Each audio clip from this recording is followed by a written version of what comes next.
ప్రశు ఎక్కడికి? Office work ఉందర్ నేను పోతాన్నా. వెళ్ళే దారిలో తనకి ఇంటర్వ్యూ ఉందంట, డ్రాప్ చేసి వెళ్తావా? లేదు ధర్ని, నాకు ఆఫీస్ టైం అవుతుంది. అవునులే, నీకు ఇచ్చే 50,000కి పెద్ద బిల్డప్ ఇస్తున్నావు.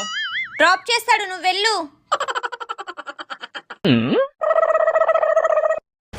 ఇంకెప్పుడు ఏం చేయాలో తెలుదు. ప్రశు ఇంకా వెళ్ళు. కొంచెం ముందర జరుగు, ఇంకొంచెం ముందర జరుగు. ట్యాంక్ మీద కూర్చోనా?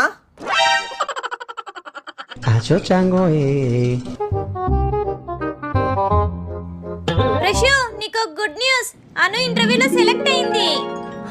కంగ్రాట్స్. అను ప్రశుకి ఇవ్వు పో. తిను బావా. చేతికి ఇవ్వు.